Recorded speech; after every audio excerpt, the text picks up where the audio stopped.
William কোপারের লেখা dark psychology and manipulation. ভাবুন তো, আপনার সামনে এমন একজন মানুষ দাঁড়িয়ে আছে যাকে আপনি চেনেন না, কিন্তু সে শুধু 5 সেকেন্ডের ভেতরে আপনার মস্তিষ্ক, আপনার চিন্তা, এমনকি আপনার সিদ্ধান্তও নিয়ন্ত্রণ করে ফেলল। ভয় লাগছে না? এটাই হলো ডার্ক সাইকোলজির খেলা। ডার্ক সাইকোলজি মানে এমন সব মানসিক কৌশল যা ব্যবহার করে মানুষকে নিয়ন্ত্রণ, প্রভাবিত বা নিজের ইচ্ছে মতো চালানো যায়। হয়তো আপনি ভাবছেন আমার সঙ্গে এটা সম্ভব না, কিন্তু বিশ্বাস করুন, প্রতিদিন অজান্তেই আমরা এই কৌশলের শিকার হচ্ছি। কখনো বিজ্ঞাপনে, কখনো সম্পর্কে, কখনো বা অফিসে কারোর সঙ্গে কথা বলার সময়। এই অডিওতে আমরা শিখব সেই রহস্যময় টেকনিকগুলো যেগুলো জানলে আপনি নিজেও মানুষের মনের ভেতরে ঢুকে যেতে পারবেন। কথার মাধ্যমে, দৃষ্টির মাধ্যমে, এমনকি নীরবতার মাধ্যমেও কিভাবে কাউকে নিজের নিয়ন্ত্রণে আনা যায় তা আজই জানতে পারবেন। ডার্ক সাইকোলজি 1, রিভার্স সাইকোলজি, উল্টো মনোবিজ্ঞান। তুমি এটা কখনোই পারবে না। এই বাক্যটা শুনে আপনার ভেতরও কি হঠাৎ একটা জেদ চলে আসলো? হয়তো আপনি বলবেন, কে বলেছে আমি পারবো না, আমি দেখিয়ে দেব।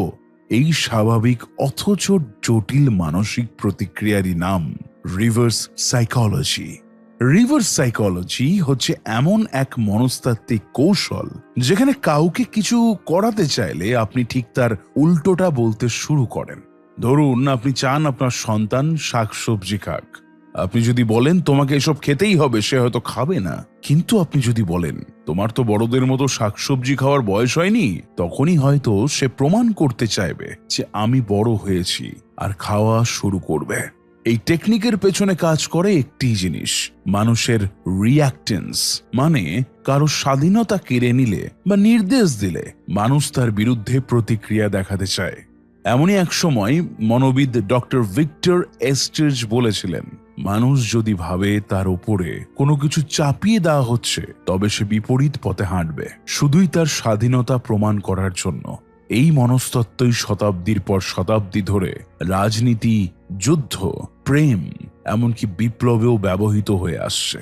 চলুন এখন ফিরে যাই ইতিহাসের পাতায়। ঘটনা 1649 সালের ইংল্যান্ড। রাজা প্রথম চার্লসের বিচার চলছে। তিনি ক্ষমতার অপব্যবহারের দায়ে অভিযুক্ত। তখন পার্লামেন্টে একদল চাই তাকে শাস্তি দিতে, আর একদল চাই রেহাই দিতে। একদিন পার্লামেন্টের একজন কূটনৈতিক হেনরি মার্টিন এমন এক বক্তব্য দেন যেখানে তিনি বলেন, চার্লস তো রাজা, ঈশ্বরের প্রতিনিধি, তাকে শাস্তি দেওয়ার অধিকার আমাদের নেই। তখনই গণরোষ বাড়ে। জনগণ বলতে থাকে, কেন নেই? চার্লস তো একজন অপরাধী। হেনরি জানতেন সরাসরি বললে সবাই দ্বিধায় পড়বে, তাই তিনি বিপরীত পথে হেঁটেছিলেন। তার বক্তব্য ছিল এক রিভার্স সাইকোলজির নিদর্শন। এই ট্রিকের ফলে জনগণের রাগ আরও বেড়ে যায় এবং শেষমেশ চার্লসকে মৃত্যুদণ্ড দেওয়া হয়। চলুন দেখা যাক ইতিহাসের আরেকটি অন্ধকারতম অধ্যায়ের কথা, নাৎসি জার্মানি ও অ্যাডলফ হিটলার। 1930-এর দশকে হিটলার জার্মান জনগণের মনে একটি ধারণা ঢোকাতে চেয়েছিলেন যে জার্মানির সব সমস্যা হচ্ছে ইহুদি সম্প্রদায়ের কারণে।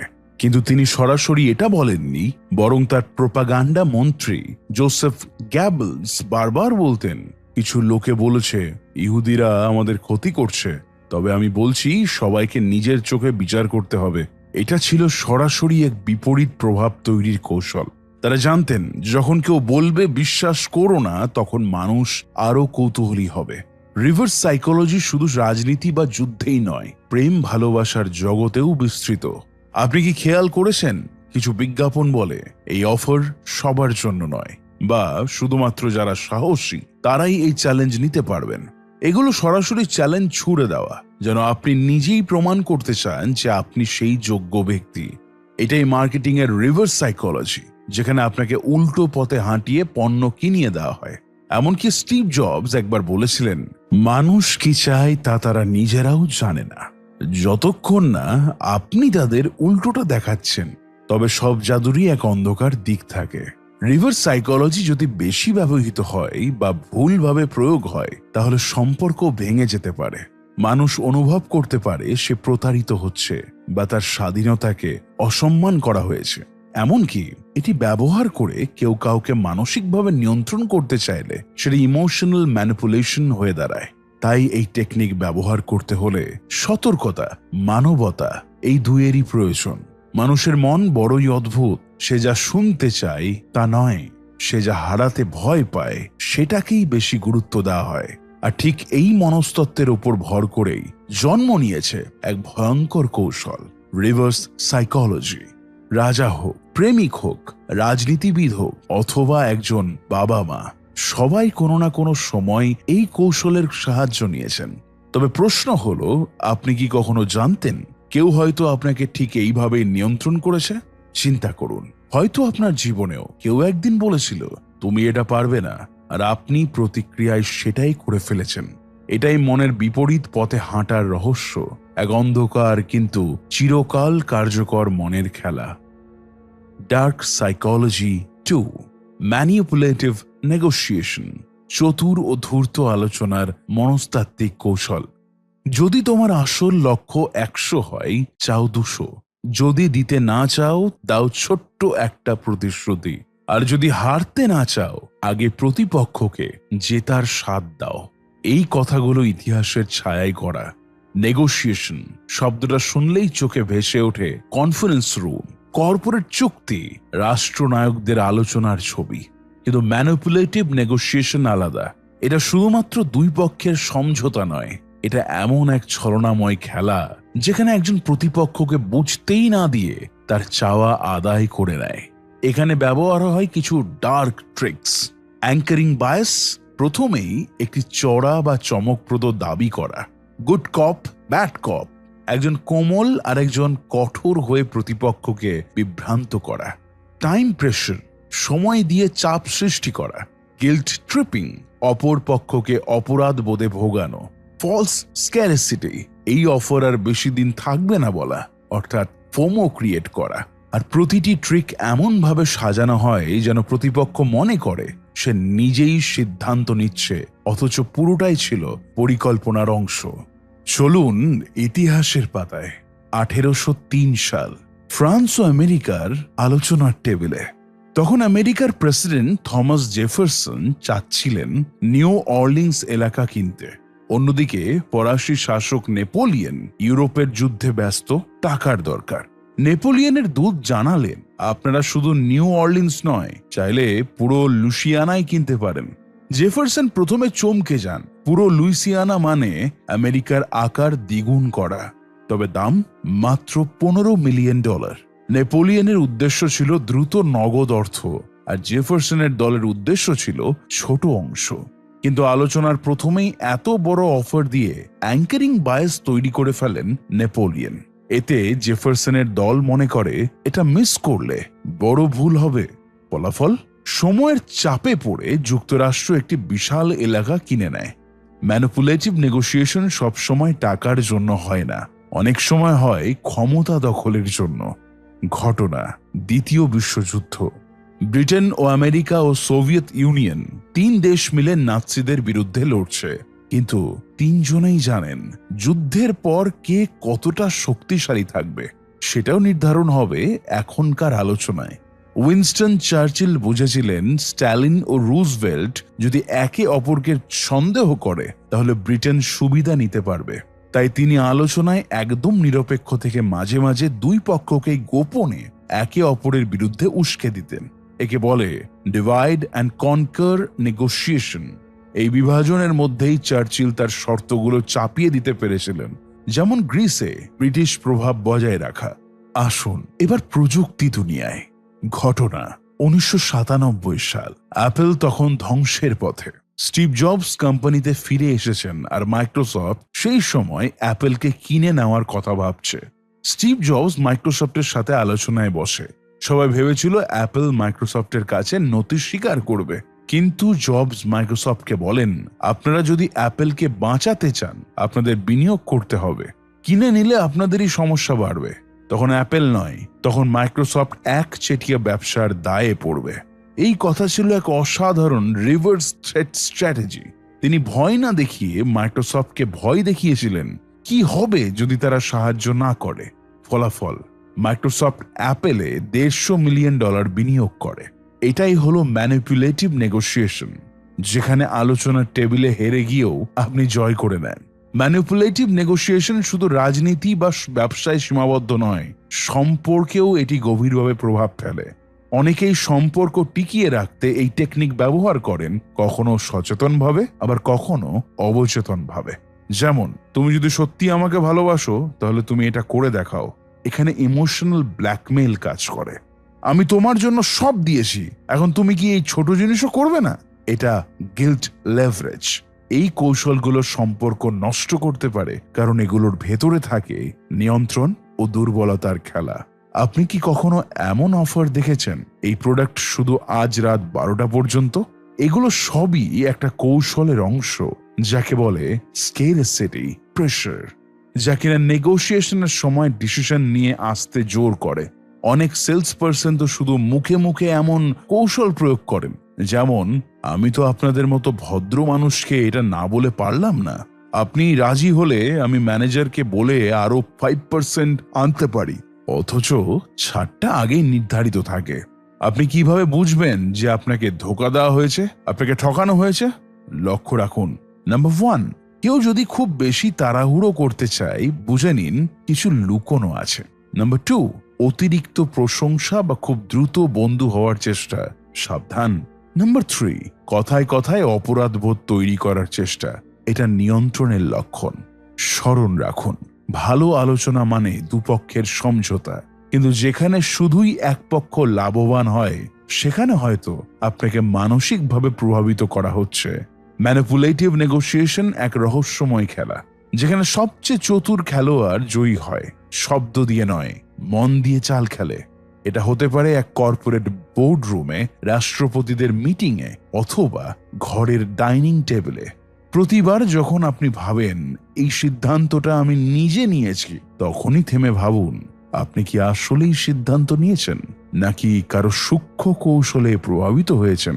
চোখ খুলুন, শুনুন, কারণ আলোচনার টেবিলেই অনেক সময় জীবনের দিক নির্দেশ বদলে যায়। Dark psychology 3, gas lighting with positive reinforcement, প্রশংসা ও ভালোবাসার আড়ালে প্রতারণা।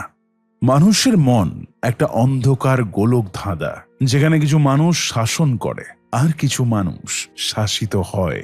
আজ আমরা কথা বলবো একটা অদৃশ্য অস্ত্রের কথা, যা দিয়ে মানুষকে ধীরে ধীরে ভেঙে ফেলা হয়, তারপর আবার গড়ে তোলা হয় নিজের ইচ্ছা মতো।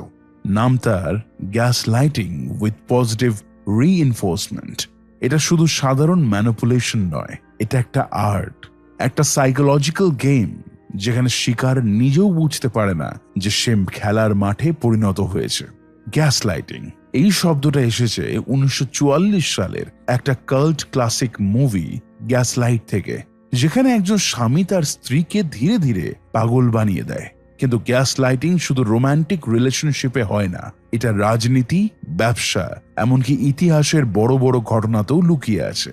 কিন্তু gas lighting with positive reinforcement আরো ভয়ঙ্কর, কারণ এখানে শিকারকে প্রথমে ভালোবাসা, প্রশংসা, পুরস্কার দিয়ে ভুলিয়ে রাখা হয়, তারপর আস্তে আস্তে তার বাস্তবতা নষ্ট করে দেওয়া হয়।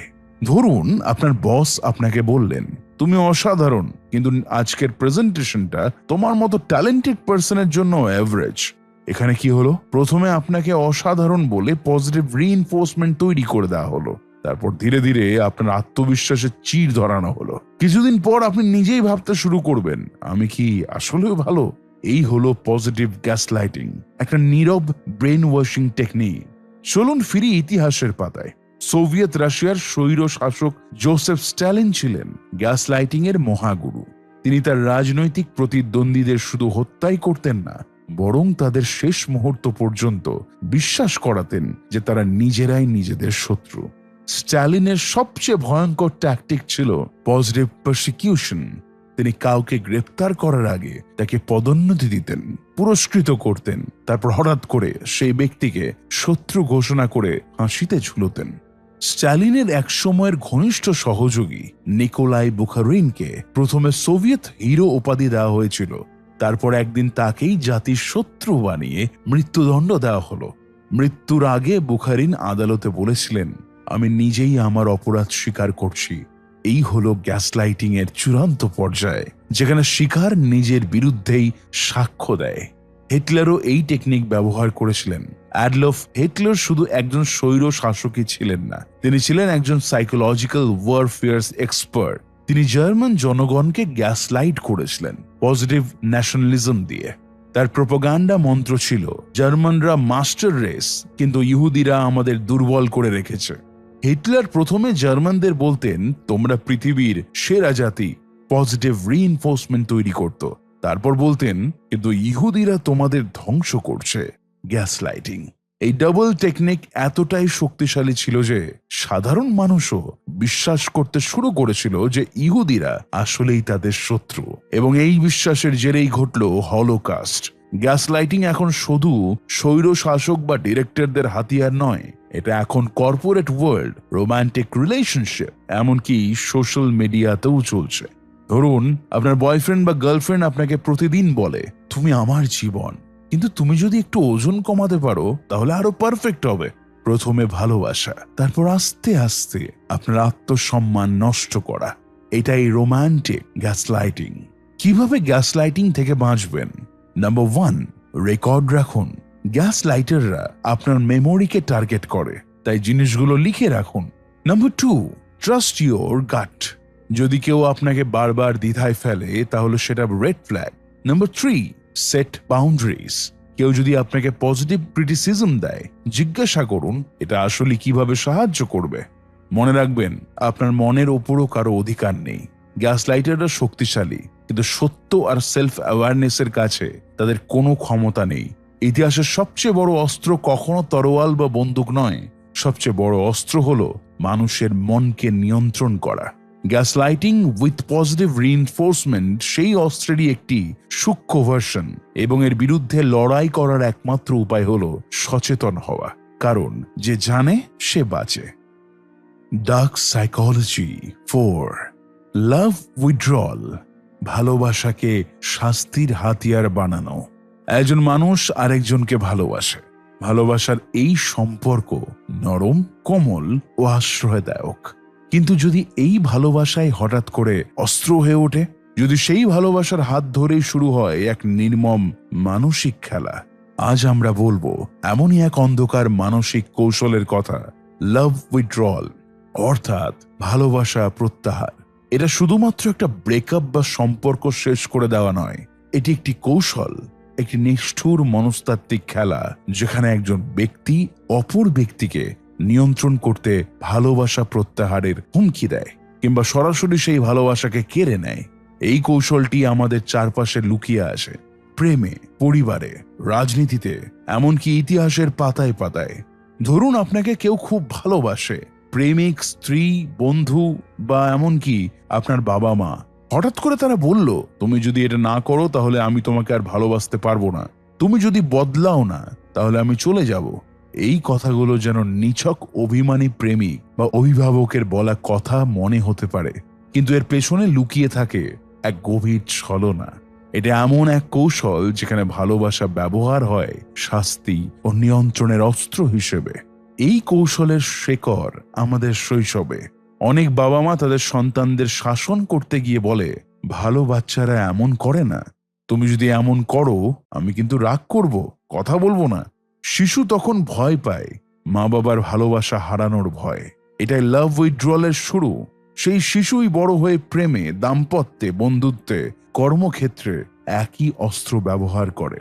ইতিহাসে প্রেম অনেক সময় ছিল রাজনীতির হাতিয়ার। মিশরের রানী ক্লিওপেট্রা ছিলেন চরম বুদ্ধিমতী ও চতুর। তিনি রোমের শাসক জুলিয়াস সিজারের প্রেমে পড়েন, কিন্তু এটা নিছক প্রেম ছিল না, এটা ছিল একটি কৌশল। ক্লিওপেট্রা জানতেন রোমের ক্ষমতা ছাড়া তার রাজ্য বাঁচবে না, তাই তিনি ভালোবাসা দিয়ে সিজারকে আকৃষ্ট করলেন।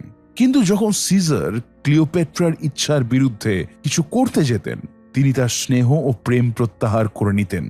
এক ধরনের লাভ উইথড্রল। এই কৌশলে তিনি সিজারকে শুধু তার প্রেমেই বশীভূত রাখলেন না, বরং তার রাজনৈতিক সিদ্ধান্তেও প্রভাব ফেললেন। 1960-এর দশকে আমেরিকায় চার্লস ম্যানসন নামে এক ধর্মপ্রাণ গায়ক নিজেকে গুরু দাবি করে একদল তরুণ তরুণীকে নিয়ন্ত্রণ করতেন। তিনি তাদের বলতেন, তুমি যদি আমার কথা না শোনো তাহলে ঈশ্বরের প্রেম হারাবে। এই ভয় আর ভালোবাসার মিশেলে তৈরি হতো ম্যানসনের অন্ধভক্তরা। আর কেউ তার কথা অমান্য করলেই তিনি তাদের ফ্যামিলি থেকে বের করে দিতেন। লাভ উইথড্রলের চরম উদাহরণ। এইভাবেই ম্যানসন এক ভয়ঙ্কর মানসিক দাসত্ব তৈরি করেছিল, যার ফলশ্রুতিতে ঘটে কিছু নৃশংস হত্যাকাণ্ড। আজকের যুগে এই কৌশল আরো পরিশীলিত হয়েছে। একজন নার্সিসিস্টিক মানুষ যখন তার প্রেমিক বা প্রেমিকাকে নিয়ন্ত্রণ করতে চায়, তখন সে প্রথমে তাকে ভালোবাসার আর্দ্রতায় ভরিয়ে তোলে। প্রতিদিন গিফট, প্রশংসা, আদর, এ যেন প্রেমের স্বর্গ। কিন্তু হঠাৎই সেই মানুষটি দূরে সরে যায়, যোগাযোগ বন্ধ করে দেয়, কিংবা বলে, তুমি বদলাওনি, তাই আমি আর আমার আগের মতো ভালোবাসতে পারি না। এই আচরণ একজন মানুষের আত্মসম্মান ভেঙে দেয়। সে ভাবে, আমি যদি বদলাই তবে সে ফিরে আসবে। এইভাবে একজন মানুষ ধীরে ধীরে তার নিজের পরিচয় হারিয়ে ফেলে। মুঘল সাম্রাজ্যের ইতিহাসের দ্বারা সিকহ ছিলেন শাহজাহানের বড় পুত্র, উদার মনস্ক ও দার্শনিক। তার ভাই ঔরঙ্গজেব ছিলেন কট্টর ধর্মান্ধ ও ক্ষমতালোভী। ঔরঙ্গজেব দারার ওপর ভালোবাসা ও ভ্রাতৃত্বের মুখোশ লাগিয়ে দীর্ঘদিন মিথ্যা বন্ধুত্ব বজায় রাখেন। কিন্তু যখন দারা সাম্রাজ্যের সিংহাসনের দাবিদার হন, ঔরঙ্গজেব ধীরে ধীরে তার থেকে ভালোবাসা প্রত্যাহার করেন। শেষ পর্যন্ত দারাকে পরাজিত করে মৃত্যুদণ্ড দেন। এখানেও ভালোবাসার মুখোশের আড়ালে ছিল নিষ্ঠুর রাজনীতি। লাভ উইথড্রল এর এক ভয়ঙ্কর রাজকীয় রূপ। লাভ উইথড্রলের ভয়ানক প্রভাব থেকে রক্ষা পেতে দরকার আত্মচেতনা ও মানসিক দৃঢ়তা। আপনাকে বুঝতে হবে, কেউ যদি তার ভালোবাসা ব্যবহার করে আপনাকে নিয়ন্ত্রণ করতে চায়, তাহলে সেটা আর ভালোবাসা নয়, এটা এক ধরনের মানসিক নির্যাতন। সম্পর্কের মধ্যে যদি শর্ত থাকে, তাহলে সেটা মুক্ত নয়। যদি কেউ বারবার আপনাকে মানিয়ে চলতে বাধ্য করে, নিজেকে ছোট করে তোলে, তাহলে নিজেকে প্রশ্ন করুন, এটা কি প্রেম না এক ধরনের বন্দিত্ব? ভালোবাসা আমাদের জীবনের সবচেয়ে পবিত্র অনুভূতি, কিন্তু যখন কেউ সেই ভালোবাসাকে অস্ত্র বানিয়ে ব্যবহার করে, তখন তা হয়ে যায় সবচেয়ে ভয়ঙ্কর যন্ত্রণা। লাভ উইথড্রল এই কৌশলটি যেন এক মধুর বিষ, যা ধীরে ধীরে একজন মানুষকে মানসিকভাবে ভেঙে দেয়, আত্মসম্মান কেড়ে নেয় এবং এক অদৃশ্য শৃঙ্খলে বাঁধে। তাই সচেতন হন, বোঝার চেষ্টা করুন, আপনি কি সত্যি ভালোবাসা পাচ্ছেন নাকি একজনের মনের খেলা। Dark psychology 5, playing the victim, অভিনয় যখন অস্ত্র। এই পৃথিবীতে সহানুভূতির শক্তি অপরিসীম। আমরা কারো চোখে জল দেখলে কাছে এগিয়ে যায়, সাহায্যের হাত বাড়িয়ে দিই। কিন্তু যদি কেউই এই সহানুভূতিকেই হাতিয়ার বানিয়ে আমাদের আবেগকে নিজের স্বার্থে ব্যবহার করে, আজ আমরা জানবো এক অন্ধকার মানসিক কৌশলের কথা। প্লেইং দ্য ভিকটিম অর্থাৎ নিজেকে নির্দোষ, অবলা কিংবা নির্যাতিত সাজানো, যাতে অন্যের দয়া, সহানুভূতি এবং নিয়ন্ত্রণ লাভ করা যায়। এটি শুধু কাঁদো কাঁদো মুখ নয়, এটি এক গভীর ছলনার খেলা, যেখানে দোষী মুখোশ পড়ে ভিকটিমের আর নির্দোষকে বানানো হয় অপরাধী। আমি তো কিছুই করিনি, সবাই আমাকে ভুল বোঝে। এই কথাটা অনেক শুনেছেন নিশ্চয়ই। এটি হলো প্লেইং দ্য ভিকটিমের মূল কৌশল। একজন মানুষ যদি বারবার এমনভাবে নিজের দুঃখ বা দুর্দশার গল্প বলে যেন সে সর্বদা বঞ্চিত, তখন প্রশ্ন করতে সাহস পায় না কেউই। সে নিজের ভুল ঢাকতে ভিকটিম সাজে, অন্যকে অপরাধ বোধে ফেলার জন্য নিজেকে দুর্বলভাবে তুলে ধরে। তর্কে হারলে বলে, তুমি আমাকে বুঝবে না। আর সব থেকে মারাত্মক, কখনো কখনো সে নিজেই নিজের ক্ষতি করে, যেন অন্যরা তাকে দুঃখী ভাবতে বাধ্য হয়। এই অভ্যাসের গোড়াপত্তন হয় ছোটবেলায়। ধরুন একটা শিশু ভুল করেছে এবং তার মা বাবা তাকে শাসন করছে, তখন সে কান্না শুরু করে, মেঝেতে গড়াগড়ি খায়, বলে, তুমি আমাকে ভালোবাসো না। মা বাবা দুর্বল হয়ে পড়ে, শাসনের বদলে সান্ত্বনা দেয়। শিশুটি শেখে কান্না মানে রক্ষা। এইভাবে গড়ে ওঠে ভিকটিম মাইন্ডসেট। এই শিশুটি বড় হয়ে প্রিয়জনদের কাঁদিয়ে, অভিমান দেখিয়ে দোষ চাপিয়ে নিজের উদ্দেশ্য হাসিল করে। 1600 শতকের ইংল্যান্ড রাজা হেনরি অষ্টম বিয়ে করেছিলেন ক্যাথরিন অফ অ্যারাগনকে, কিন্তু কিছুদিন পর তার প্রেমে পড়েন এক চতুর মহিলা অ্যানি বলিন। অ্যানি জানতেন ক্যাথরিন ধর্মভীরু ও সম্মানিত রানী, তাই তিনি ভিকটিম সেজে রাজার সহানুভূতি আদায় করলেন। তিনি বলেন, আমি একজন একা মহিলা, সবাই আমার বিরুদ্ধে। এমন করে রাজার মন দুর্বল করে দিলেন তিনি। রাজা ধীরে ধীরে ক্যাথরিনকে পরিত্যাগ করেন। শেষ পর্যন্ত অ্যানি হয়ে ওঠেন রানী। কিন্তু কিছুকাল পর রাজা বুঝে যান এই ভিকটিম খেলাটা। তখন অ্যানি নিজেই ফাঁসিতে ঝুলেন, প্লেইং দ্য ভিকটিমের ট্র্যাজিক পরিণতি। আধুনিক প্রেমের জগতে এক ভয়ঙ্কর মানসিক ফাঁদ হল ইমোশনাল ম্যানিপুলেশন থ্রু ভিকটিমহুড। ধরুন, একজন প্রেমিক প্রতিদিন দেরিতে ফোন করে, কথা দেয় কিন্তু রাখে না। যখন আপনি অভিযোগ করেন, সে বলে, তুমি বুঝবে না আমি কত চাপের মধ্যে থাকি, তুমি তো সবসময় আমাকেই দোষ দাও, আমি তো ভালোবাসি শুধু। এইভাবেই সে নিজের দোষ ঢেকে আপনাকে অপরাধ বোধে ভোগায়। আপনি বারবার ক্ষমা চান, অথচ অপরাধী সে। এটাই ভিকটিম খেলার আসল রূপ। 1757 সালের পলাশির যুদ্ধের সময় মির্জাফর ছিলেন সিরাজদৌল্লার বিশ্বস্ত সেনাপতি, কিন্তু ব্রিটিশদের লোভে পড়ে তিনি বিশ্বাসঘাতকতা করেন। যখন সিরাজ তাকে সন্দেহ করেন, মির্জাফর ভিকটিম সেজে বলেন, আমি তো আপনার অনুগত, অথচ আপনি আমাকে সন্দেহ করছেন। এই অভিযোগের ফলে সিরাজ মির্জাফরের প্রতি সহানুভূতিশীল হন, আর সেই সুযোগে মির্জাফর ইংরেজদের সাথে হাত মিলিয়ে বাংলা দখলের পথ প্রশস্ত করেন। প্লেইং দ্য ভিকটিম এখানে বাংলার ইতিহাস বদলে দেয়। এটি শুধু একজনের নয়, এক জাতির সর্বনাশ ডেকে আনে। এই কৌশলের থেকে বাঁচতে হলে দরকার আবেগ নয়, যুক্তি দিয়ে বিচার করা। বারবার ক্ষমা না চেয়ে পরিস্থিতি বিশ্লেষণ করা। যিনি বারবার ভিকটিম সেজে নিজের দোষ ঢাকছেন, তার সত্যিকারের উদ্দেশ্য বুঝে নেওয়া। নিজেকে অপরাধ বোধে না ডুবিয়ে দৃঢ়ভাবে নিজের অবস্থানকে ধরে রাখা। ভালোবাসা মানে বোঝা, কিন্তু বোকার মতো সহানুভূতি নয়। প্লেইং দ্য ভিকটিম, এই কৌশলটি হয়তো কারো কান্না, কারো অভিমান, কারো নীরবতায় লুকিয়ে আছে, কিন্তু এর প্রভাব ভয়াবহ।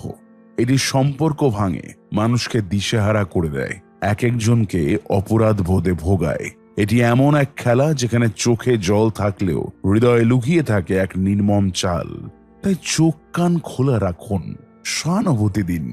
ভিকটিম হলে পাশে দাঁড়ান, কিন্তু যদি কেউ ভিকটিম খেলছে, তবে তার নাটক বুঝে নিন, কারণ প্রতারণা কখনোই চিরস্থায়ী হয় না।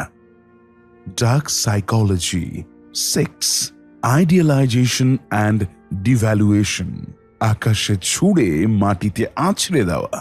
একটা সময় আপনি কারো কাছে ছিলেন সবচেয়ে মূল্যবান মানুষ, জীবনের আলো, অনুপ্রেরণা কিংবা দেবতা। আর হঠাৎ একদিন আপনি হয়ে উঠলেন অপ্রয়োজনীয়, অবহেলিত, অবজ্ঞার পাত্র। কি এমন ঘটল? আপনি তো আগের মতোই আছেন। আজ আমরা জানব এক অদ্ভুত কিন্তু মারাত্মক মনস্তাত্ত্বিক কৌশল, আইডিয়ালাইজেশন এবং ডিভ্যালুয়েশন। এর মানে হলো প্রথমে পূজা করা, পরে ধ্বংস করা। এটি প্রেমে হয়, ব্রেকআপে হয়, বন্ধুত্বে হয়, রাজনীতিতে হয়, এমনকি ইতিহাসের পাতায় যুদ্ধ হত্যার জন্ম দিয়েছে এই জিনিসটি। আইডিয়ালাইজেশন মানে হলো কাউকে অতিরিক্ত উচ্চ পেডেস্টালে তুলে দেওয়া, যেন সে কোনো ভুল করতেই পারে না। আর ডিভ্যালুয়েশন মানে ঠিক সেই মানুষটিকেই হঠাৎ অবজ্ঞা করা, ছোট করা, দোষারোপ করা। এই কৌশল প্রায়ই দেখা যায় নার্সিসিস্টিক ব্যক্তিদের মধ্যে। তারা প্রথমে কাউকে এমনভাবে ভালোবাসে যেন পৃথিবীর শ্রেষ্ঠতম মানুষ সে। তারপর যখন সেই মানুষ তাদের প্রত্যাশা পূরণ করতে ব্যর্থ হয়, তখন শুরু হয় অবহেলা, অপমান, মানসিক নির্যাতন। এটি শুধু সম্পর্ক নয়, মানুষের আত্মবিশ্বাস, ব্যক্তিত্ব, আত্মসম্মান সবকিছু গুড়িয়ে দিতে পারে। প্রথমে এক প্রেমিক প্রেমিকাকে বলে, তুমি ছাড়া আমি বাঁচব না, তুমি আমার স্বপ্নের মানুষ, তোমার মতো কেউ নেই এই দুনিয়ায়। আপনি বিশ্বাস করেন, আপনি খুলে দেন হৃদয়ের দরজা। কিন্তু কিছুদিন পর ধীরে ধীরে সে দুর্বলতা খুঁজতে থাকে। একটা ছোট ভুল, একটা ভুল শব্দ, আর আপনি হয়ে গেলেন সেলফিশ, বোরিং, ইমোশনাল বার্ডেন। তখন আসে ডিভ্যালুয়েশন। ভালোবাসার জায়গায় আসে তাচ্ছিল্য। যে আপনাকে একদিন ফুল উপহার দিত, সে আর চোখ রোল করে বলে, তোমার মতো ছেলে মেয়ে তো হাজারটা পাওয়া যায়। এই উত্থান পতনের খেলায় আপনি ক্রমশ নিজের মূল্য হারান। নেপোলিয়ন বিশ্ববিখ্যাত ফরাসি সেনাপতি এবং সম্রাট। তিনি অনেক সেনাপতিকে যুদ্ধের শুরুতে অতিরিক্ত প্রশংসা করতেন, তাদের আনস্টপেবল জেনারেল বলে পরিচয় দিতেন। একবার তিনি মার্শাল নেকে ঘোষণা দেন, you are the bravest of the brave.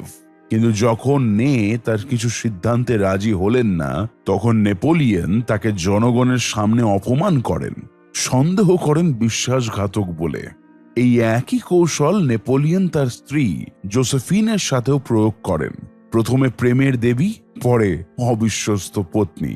এইভাবেই তিনি আইডিয়ালাইজেশন করে মানুষের ভক্তি ও আনুগত্যকে অর্জন করতেন, আর ডিভ্যালুয়েশন দিয়ে তা ভেঙে দিতেন যখন তারা আর সুবিধাজনক থাকতো না। আইডিয়ালাইজেশন ডিভ্যালুয়েশন কৌশল নার্সিসিস্টিক মানুষদের প্রিয় অস্ত্র। তারা আপনাকে আগে তুলে ধরবে এমন ভাবে যেন আপনি স্বর্গ থেকে আসা দেবতা, আপনাকে প্রায় ম্যাজিক মিরর বানিয়ে ফেলে। আপনি যদি তার প্রতিফলনে তাকে মহান দেখান, তাহলে আপনি প্রিয়। কিন্তু যদি একদিন আপনি বলেন তুমি ভুল করছো, তখনই সেই মিরর ভেঙে যায়, তখনই আসে ডিভ্যালুয়েশন। তুমি আগের মতো নও, তুমি তো আমাকে বুঝোই না, তুমি আমাকে ছোট করো। এই যাত্রা ধ্বংস করে দেয় আত্মবিশ্বাস। আপনি সন্দেহ করতে থাকেন, আমি কি সত্যি এত খারাপ? ভারত বিভাজনের পরে অনেক রাজনৈতিক নেতাকে আগে গৌরবের মুকুট পরানো হয়েছিল, তাদের আইডিয়ালাইজ করা হয়েছিল এই নেতা বাঁচাবেন বাংলা, এই মানুষ জাতির ত্রাতা।